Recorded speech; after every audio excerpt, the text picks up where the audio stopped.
I think sometimes it's not easy to tell the truth, but we get mixed up. We get confused. Hi, everybody. This is Taylor. Um, I decided to start to talk. I usually do all my writing, and I never really talk. I usually don't make videos. And if I make videos, I erase them. I don't know why.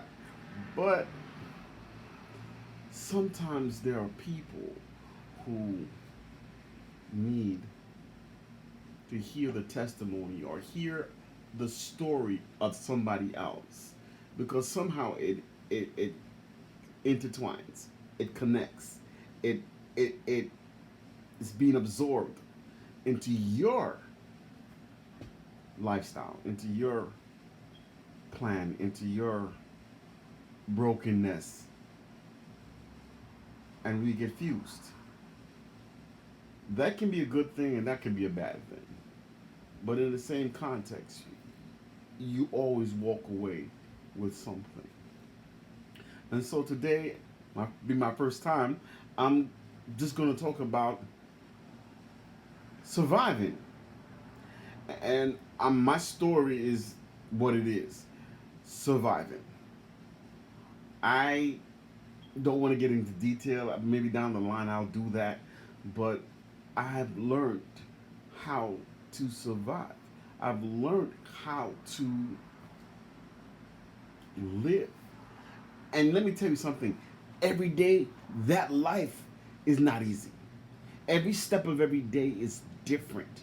It just, it weighs on you when you don't have the strength, when you don't have the might, when you don't have the will to move forward, when you just want to stay in bed, when you just want to watch TV all day long, or you don't want to communicate, or you want somebody to communicate with you, you want somebody to call you up, you want somebody to text, you want somebody to stop by and say, "Hey, what's going on with you? I missed you. I haven't seen you in a couple of days." But for me, it's been a couple of years. You ever felt like you've been taken out of the world that you know and put someplace that you don't know, that you don't know anybody, that you don't know anybody or anything, or sometimes you don't even know what's going on. You've been put in a world where your friends are not the same, your wife is not the same, your marriage is not the same, your job is not the same, even down to the car you drive is not the same. Hear me now. I got a lot to tell. I got a lot to tell. But I'm not going to try to hold up anybody. I'm not going to try to put a sermon in your heart. That's not what I'm here to do. But what I'm here to do is create a level of understanding. And that's what the thing is about, understanding. That no matter what people say or do or think, or there's a common denominator why they do it. And I hear these preachers. I've heard sermons. My pops was a preacher. I heard sermons. I've heard scriptures. I've heard them all. I've heard the prosperity, the healing sermons. I don't hear too much of the fire and brimstones anymore. And I believe that basically we need that more. We need that to come back. Trust me. And I hear them get up there and they preach their heart out. And you know what? They spark a light into the audience, and people are like, "Oh my God, he's preaching about me." And the next person that you can't even see is saying the same thing, and the next person is saying the same thing. It's the fluctuation of words, and the choice of words that's being used, that's being used to draw you in and to make you feel somehow attached to what's going on.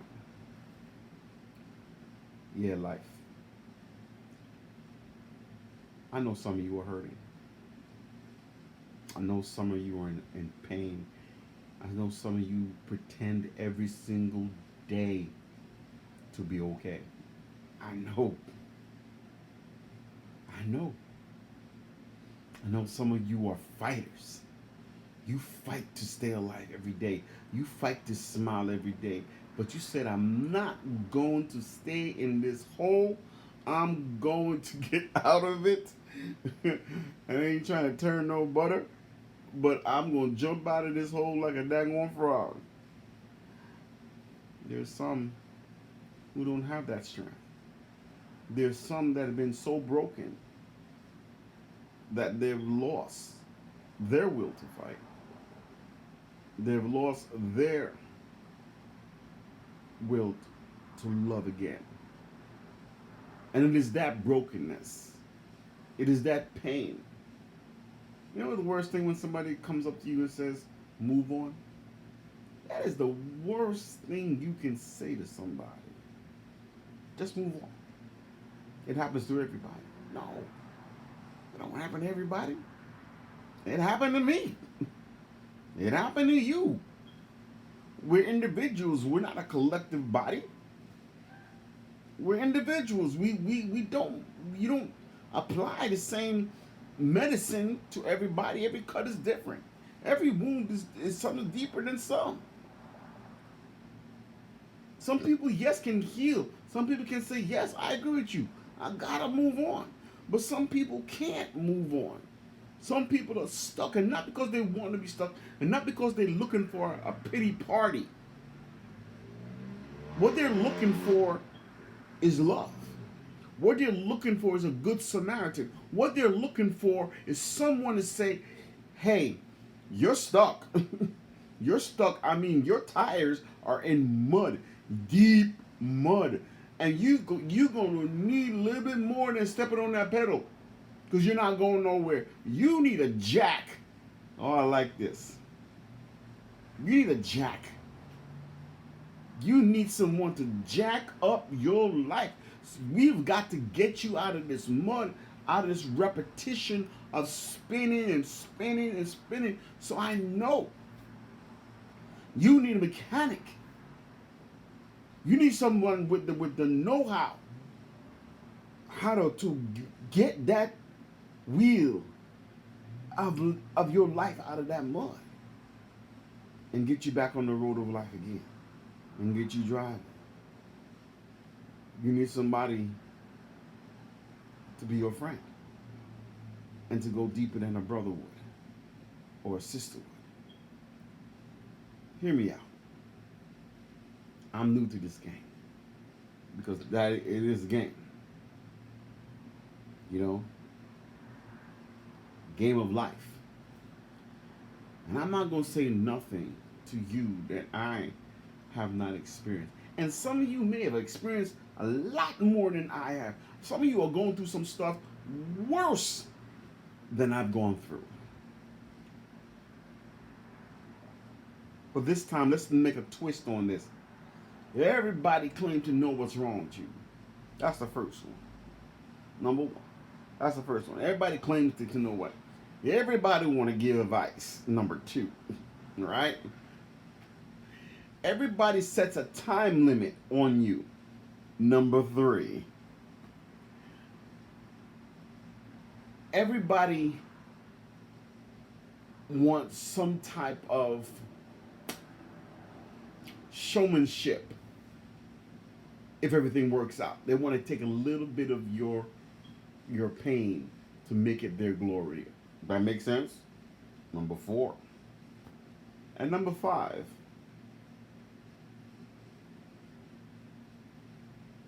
They weren't willing to really show you the compassion you deserve. So they want a quick fix. And if they can't quick fix you, they gradually walk out of your life and leave you alone. Number five. You see my hand? Five. I got some turtle fingers. I understand. Because I know what I want. And you know what you And you definitely don't need a quick fix. Jesus Christ did not do a quick fix on the cross. He suffered. He was beaten. He was bruised. He was spit upon. He was cursed by people. And bled and died on the cross. It's not that he rose again. It is what he went through. Now, we can never measure up to that. But to understand, Jesus Christ did not do a quick fix on us. He went through the 33 years of ministry.